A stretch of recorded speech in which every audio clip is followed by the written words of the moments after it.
నమో శ్రీనివాసాయ నమః, నమో వెంకటేశాయ నమః. అందరికీ నమస్కారం అండి. ప్రతిరోజు రాశి ఫలితాలు తెలుసుకోవడానికి ఇంకా మన ఛానల్ సబ్స్క్రైబ్ చేసుకోకపోతే ప్లీజ్ సబ్స్క్రైబ్ చేసుకోండి. లైక్ చేసి మీ పూర్తి సపోర్టు మన శ్రీనివాస ఛానల్కి ఇవ్వండి. ఈరోజు రాశి ఫలితాలలో గోచార్య రీత్యా కన్యా రాశి వారు ఎటువంటి శుభాశుభ ఫలితాలను పొందుతారో తెలుసుకోవడానికి మన వీడియోని మిస్ అవ్వకుండా చివరి వరకు చూడండి. ఈ రాశివారు చాలా మృదువైన స్వభావం కలిగి ఉంటారు. వీళ్ళు ఎక్కువగా అందరితోనూ కలిసిపోయే స్వభావాన్ని కలిగి ఉంటారు. అందరితోనూ స్నేహపూర్వకంగా మాట్లాడాలని అనుకుంటారు. ఈ రాశి వారికి ఈ నెలలో ముగ్గురి వలన చాలా ప్రమాదం పొంచి ఉంది. వారి నుంచి తప్పించుకోవడానికి మీరు ఎంతగానో జాగ్రత్త పడవలసి వస్తుంది. ఈ రాశివారు ఎవరినైతే ఎక్కువగా ఇష్టపడతారో అంటే ఎక్కువగా ఎవరినైతే నమ్ముతారో వారి వలనే వీరికి ఎక్కువగా ప్రమాదం పొంచి ఉంది. అది 100% మీ బంధువుల ద్వారానే జరుగుతుంది. వారి కష్టం చెప్పి వారి వ్యాపార నిమిత్తం కానీ వారి అవసరాల నిమిత్తం కానీ డబ్బులు అడుగుతారు. వాళ్ళు మిమ్మల్ని వడ్డీకనే డబ్బులు అడుగుతారు. కానీ వారికి పరిస్థితులు అనుకూలించక మీకు ఇవ్వవలసిన డబ్బు ఇవ్వలేని పరిస్థితులు ఏర్పడతాయి. దాని వలన మీరు కూడా ఆర్థికంగా చాలా ఇబ్బంది పడే అవకాశాలు ఎక్కువగా గోచరిస్తున్నాయి.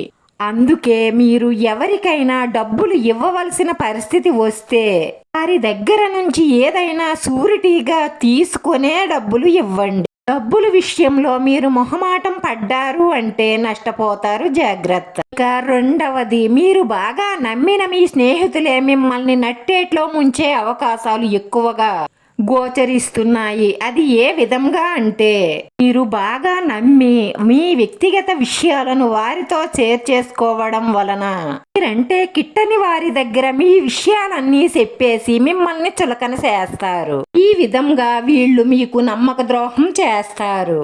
దాని వలన మీరు మానసికంగా చాలా కృంగిపోతారు. దాని వలన మీరు చాలా బాధపడతారు. కానీ వాళ్ళు బాగానే ఉంటారు. అందుకే మీ సొంత రహస్యాలను ఎవరితోనూ చెప్పకండి.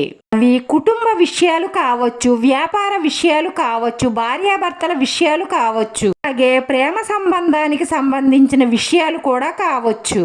ఏ రహస్యాన్నైనా సరే బయట వారితో పంచుకోవడం మానేయండి. మీ కుటుంబ సభ్యులతోనే మీ బాధ చెప్పుకోండి. ఇకపోతే మూడవది, మీరు ప్రయాణాలు చేస్తున్నప్పుడు మిమ్మల్ని ఎవరైనా సహాయం అడుగుతారు. కానీ ఎట్టి పరిస్థితుల్లోనూ ఎటువంటి సహాయం చెయ్యకండి.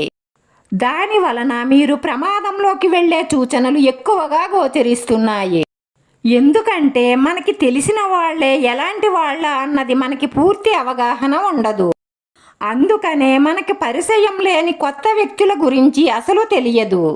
వారికి సహాయం చెయ్యాలనుకుని మీరు ఇబ్బందుల్లో పడే అవకాశాలు ఎక్కువగా గోచరిస్తున్నాయి.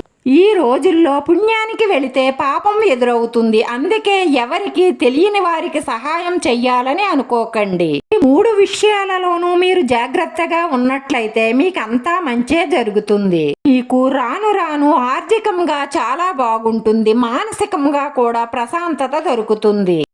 తోటి వారికి సహాయం చెయ్యడం మంచి పద్ధతే, కానీ మనం ఇబ్బందుల్లో పడే సహాయాలు చెయ్యకండి. ఎవరు మంచివారో ఎవరు చెడ్డవారో తెలుసుకుని సహాయం చేయడం మీకు అన్ని విధాలా మేలు కలుగుతుంది. ఇష్టదైవాన్ని మనస్ఫూర్తిగా పూజించి ప్రార్థించడం వల్ల మీ మనసులో ఉన్న మంచి సంకల్పాలన్నీ నెరవేరి మానసిక ప్రశాంతత లభిస్తుంది. వీడియో నచ్చితే లైక్ చేయండి. మీ లైక్ మాకు ఎంతో విలువైంది. మీరు లైక్ చేయడం వల్ల ఈ వీడియో కొంతమందికి చేరుతుంది. మన శ్రీనివాస ఛానల్ని ఆదరించండి. అందరికీ ధన్యవాదాలండి. నమో వెంకటేశాయ నమః.